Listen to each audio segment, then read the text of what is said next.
Hello everyone and welcome to this very special conversation. I'm coming to you live from this special setup at CII. Budget 2026 comes at a very interesting moment when India is being watched closely because of the macroeconomic numbers which are good at home, but there are global uncertainties outside. So growth, fiscal discipline, jobs, innovation and competitiveness are all under the scanner.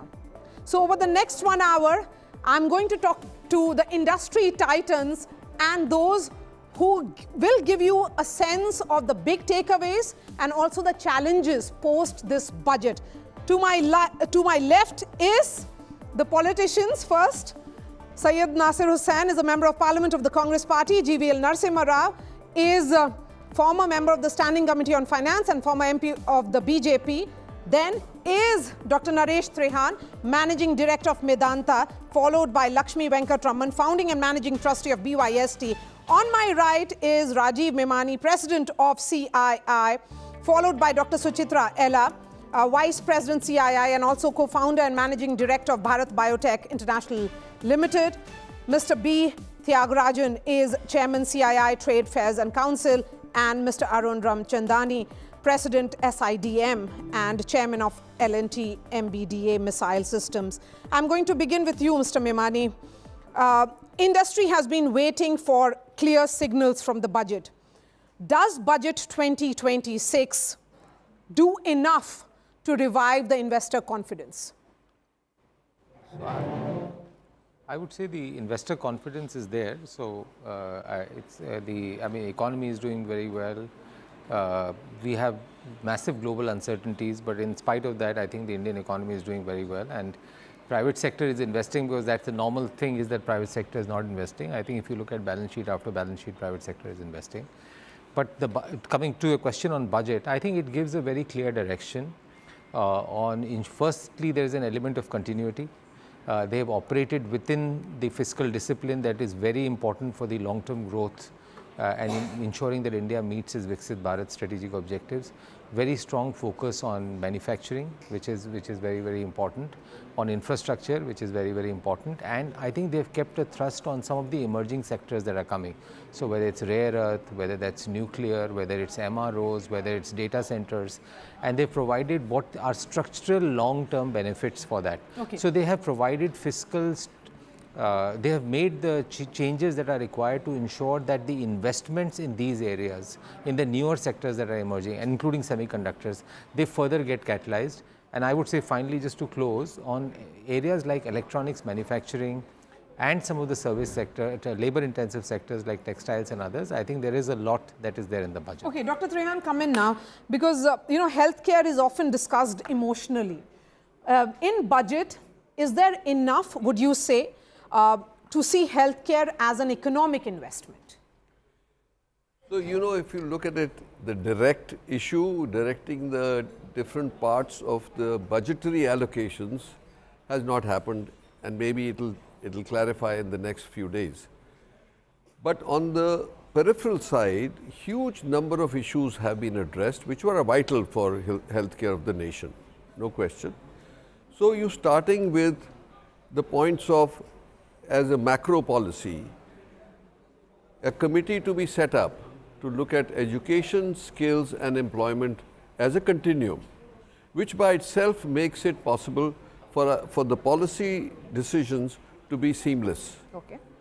Second comes, and also very important in this moment where AI is taking over a huge number of jobs, and skilling for those jobs and also for the healthcare sector, which is continuing to be one of the largest employers after agriculture of human capital, will be served well by this kind of planning and execution in the future. The second is that there was a lot of emphasis from, India always suffered from a dual burden of communicable diseases and non-communicable diseases. Fortunately, the communicated diseases, the curve has come down for the reason that better sanitation, better quality of water being provided to people, and also toilets and things like that, that has made a difference. But at the same time, the NCDs, as we call non-communicable diseases, they are galloping. The cancer, heart disease, diabetes, obesity, they are actually rampaging through our society today, and not even sparing any strata of society, which is the also very sort of worrisome part of it. So from that point of view, encouraging the biopharma industry by the mission that they have made with 10,000 crores allocation will go a long way in transforming the biopharma industry from just being a pharmacy to the world by producing generics to maybe more sort of frontier looking research where new molecules can be developed in the bio field. So that's one other factor which is going to help the NCDs. Third is to address the cancer issue. That's right. 17 drugs have been exempt from customs, which is going to help a lot of people. So that's people looking. Also 7 rare diseases, the custom duty on that. So as you filter down, a lot of this stuff is now going to public facing from policy decision, like public facing, like incorporating Ayurveda and modern medicine into wellness centers at the grassroots levels. Again, encouraging the formation of tier 3 healthcare delivery systems. So I think all this is very positive in the right direction, and also addressing mental health. Yes, that's and also the aging population are the other 2 very important factors. You know, Dr. Ella, this essential thought about innovation and self-reliance, we have been speaking a lot, particularly in post-pandemic world that we are living in. Does Budget 2026 then back innovation with money and policy? Of course, it will definitely send a very strong message to the global community out there, because our competition for us commercially may happen within our country's borders in terms of our marketing and, other commercial aspects.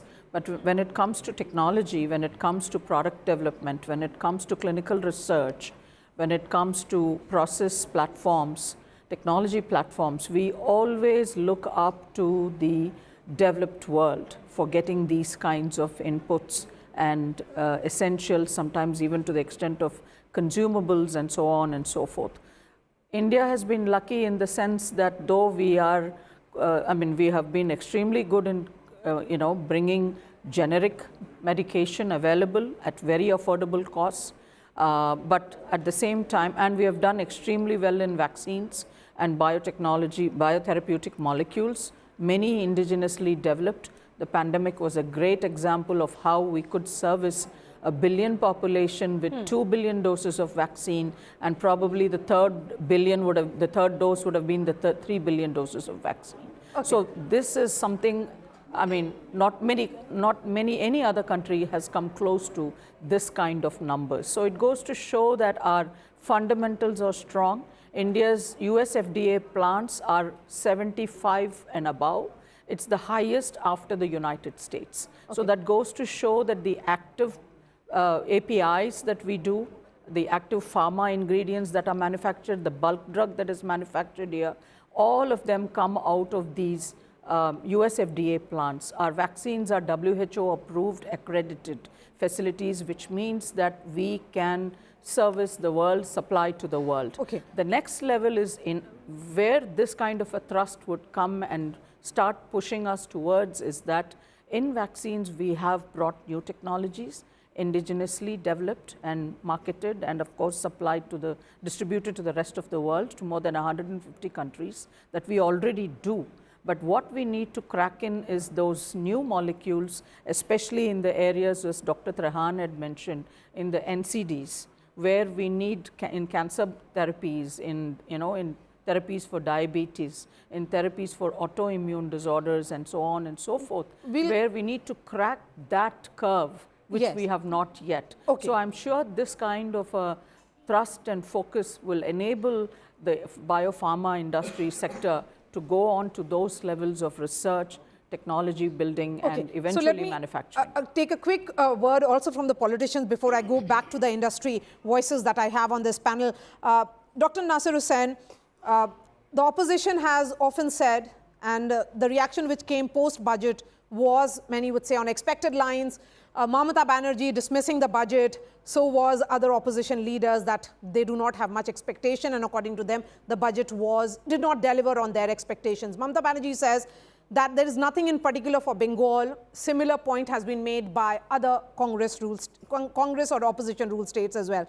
My question then is, the government, and you heard from the industry voices, they are of the opinion that the direction of this budget is right. See, there are lots of expectation from the countrymen, from the people of this country, especially in the background of wars, negative economic growth worldwide, tariff regime by the US government, falling rupee. So we thought there will be focus, there will be direction, there will be vision, there will be outlays, there will be plan for investment coming in, there will be plan for exports growing. There's nothing in this. What about the rural economy? Where is the plan for the employment growth? There's so many things that needed clarity and needed to be spelled out. That is not there. That's the reason why we are saying there's no direction. Hollow slogans, shiny schemes, outlays broken into tits and bits. Where is the money for the school education, quality school education, when you speak about education? What about the affordable higher education? What about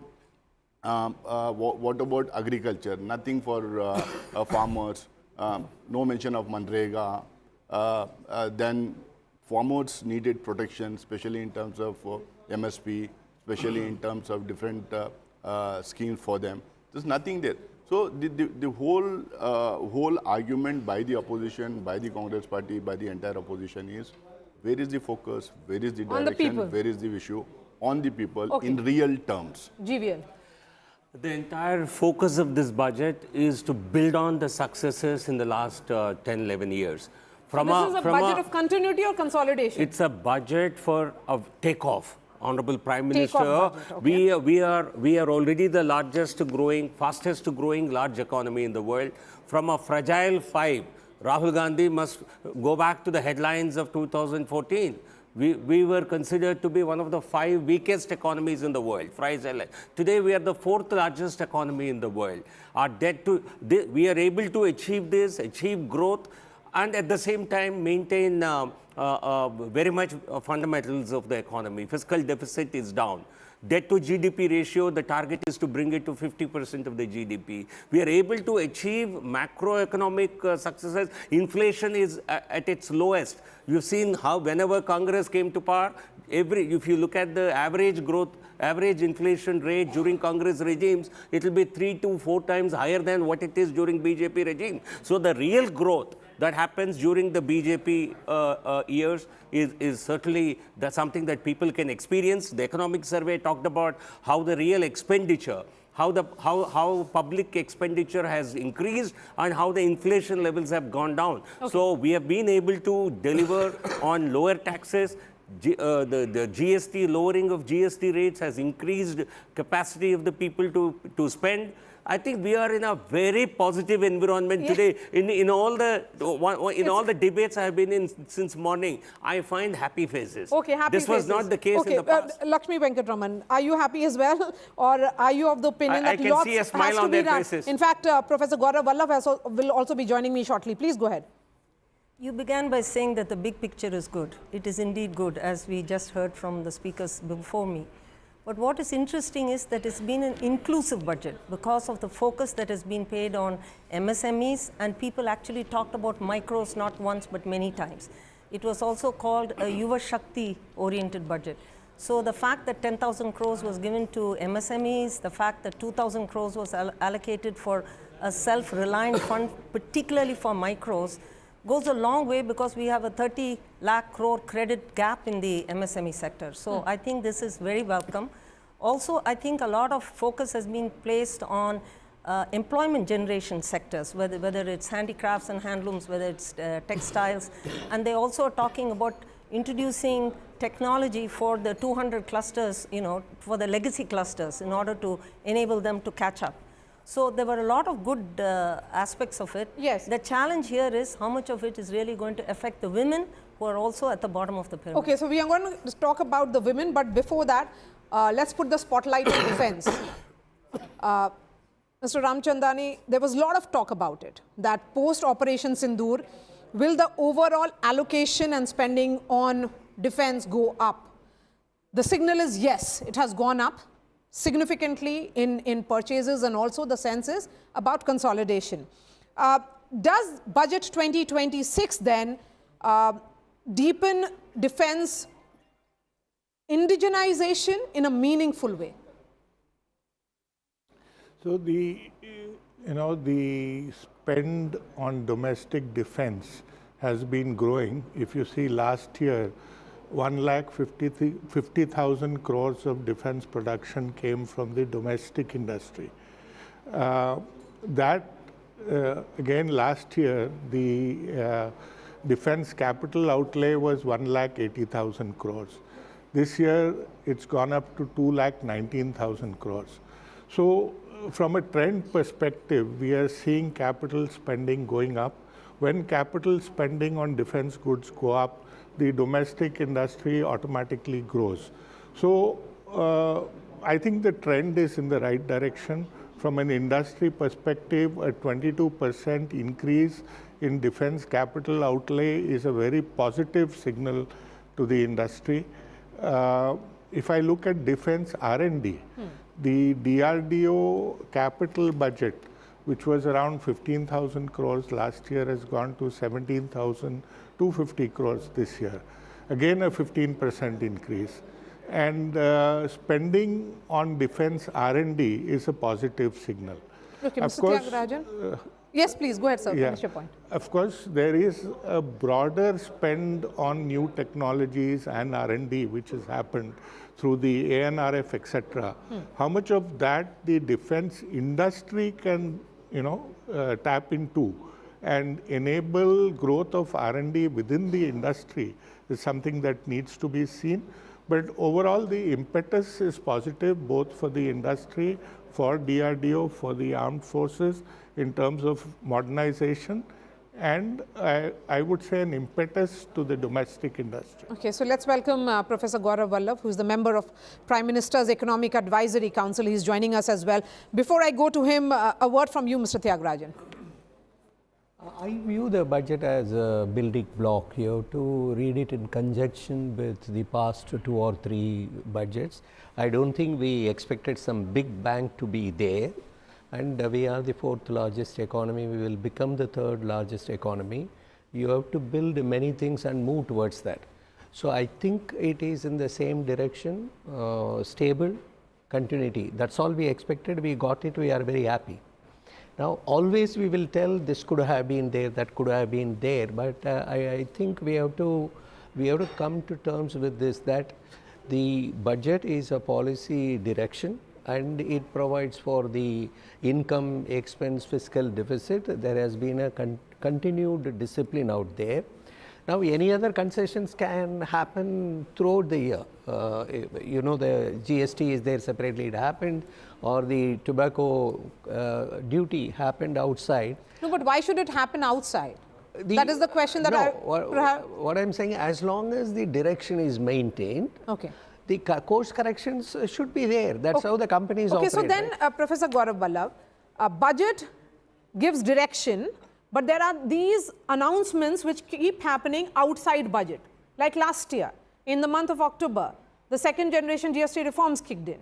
So the question really is that, are these more like, how should the budget be read then? See, budget is more like a policy document, and these GST related decisions are taken by the GST Council, which is a constitutional body in itself.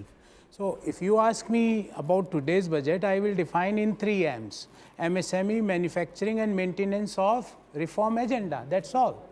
So focus is on MSME, 10,000 crore rupees for the growth, liquidity support, and there was always one complaint that major share of MSME was taken away by the medium enterprises. So to give a thrust to the micro enterprises, there is a concept of corporate mitras. The second is the manufacturing. Manufacturing is starting from the semiconductors to the biopharma to the tool equipment for the CPSEs to the scheme for the rare earth metals. So all new age manufacturing, technology oriented manufacturing and high engineering based manufacturing got a thrust. And last is about the maintenance of the reform agenda. So in the budget document, in the budget speech itself, Honorable Finance Minister had mentioned that there are 350 plus reforms were taken in the last 12 years, and that agenda is continuing. I am asking you, Maria, anywhere in the world, had you heard about, or in any budget document of the most developed economies of the world, nobody talked about orange economy. These are the new pioneer concepts, and that is the new India, and that is the Gen Z. They are looking for these kind of supports. So budget is having focus on MSME, manufacturing and momentum to the reform agenda, which is continuing for last 12 years. Okay, let me bring in Dr. Trehan again. Dr. Trehan, there are global uncertainties, and particularly in the backdrop of 6 FTAs which have been signed in the last 1.5 years alone, the government is sending a message that despite the uncertainty in the White House, they are trying to buffer the Indian economy by looking at multiple other markets, 27 member European Union, for example, UK, EFTA, all that is the message. The question is the budget also signaling in those directions? Most definitely. Are we prepared? I mean, if these trade agreements and pacts may be a great idea, but is the Indian economy prepared for it? The industry prepared for it? See, you have to look at it from the prism of what is necessary for India to do and what can be done from our relationship externally.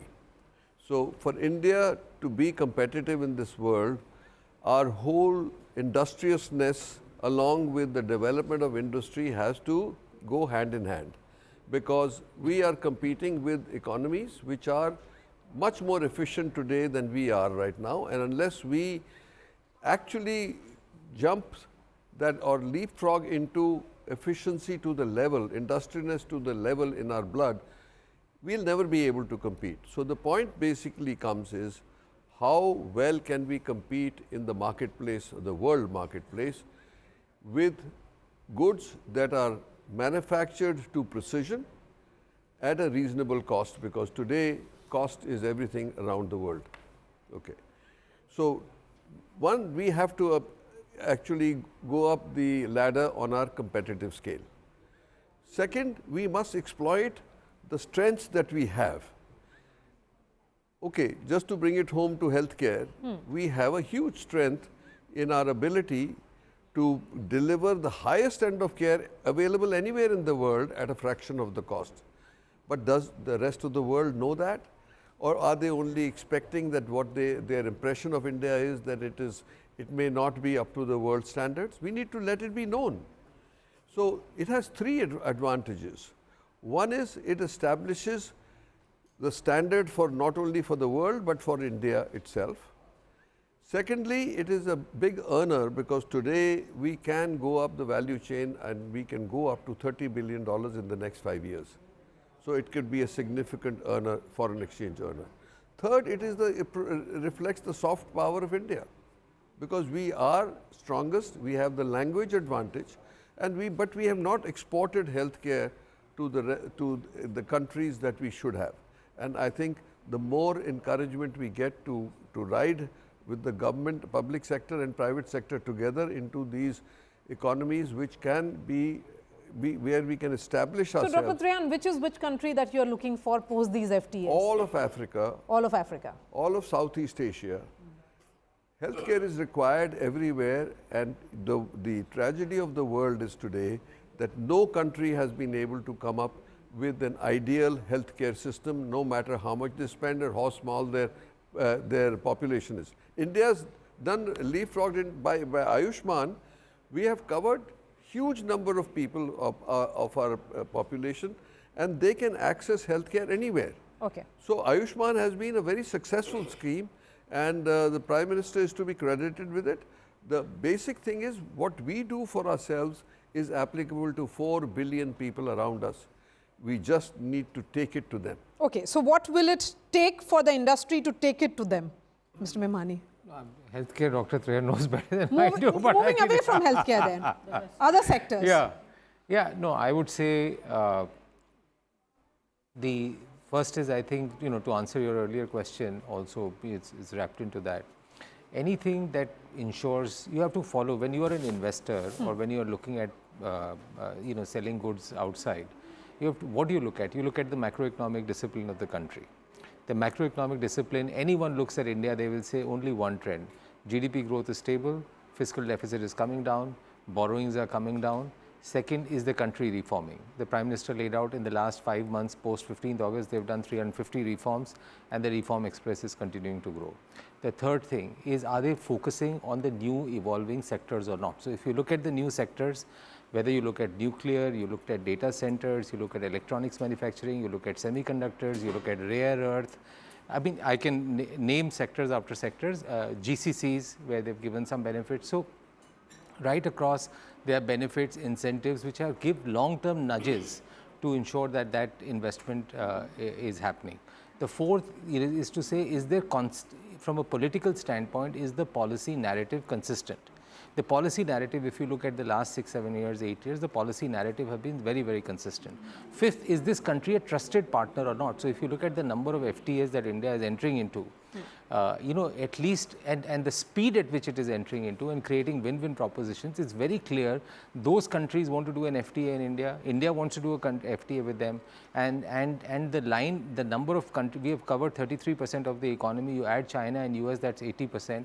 So you're balanced left with 15-20% of the global economies. You do Canada, you do some parts of Africa, we'll almost be there in terms of all major economies. So can we then say that we don't need need an FTA or a trade agreement with the US? I'm not saying this is whether US is there or US is not there. I think US is one of the India's largest trading partners. We are democracies which relate to each other. Of course, it is good. Having an FTA in US is of course very, very important, but that is not the only economic narrative. There is more, there are issues India has. India has to ensure what came out, India has to ensure how we are competitive from a manufacturing standpoint, how do we leverage the strength of our domestic economy, how do we ensure that it becomes easy to do business in India, how do we ensure that there is the friction that is there or the ease of doing business there is there. I think that comes, we get better and better in that. So that's what India has to focus on. That's what we have to. That's what we are focusing on. If US happens, I think that's great. I don't think anyone is saying. But you are opening newer economies, so you are preparing for it. Mr. Tyagarajan, come in essentially on this point that we are looking at the big picture here. All eyes are on this budget. All eyes were on the economic survey, which was tabled by Finance Minister and of course drafted by the Chief Economic Advisor. Direction is clear that it's 6.8 to 7.2% growth rate. How are we then, which are the areas which have to be plugged in terms of reforms? And has the budget given enough indication of those reforms? It has definitely given. What I wanted to, you asked a question, what it takes for you to be a part of the global supply chain. Now, first thing is the domestic market size should be larger. So you have to build scale. So if you look at the last budget, the income tax related or the GST, it is towards growing the consumption. Now, manufacturing sector has made enough investments, you will keep seeing employment rate going up. Third is, you cannot be China plus one with the dependence on China. So you have to fill in that component ecosystem. That budget takes care of it. How can be China plus one dependent on China? That is systematically being done. I will become self-reliant. Most important part is the research and development and innovation. That 1 lakh crore fund that has been set aside, that is going to fructify.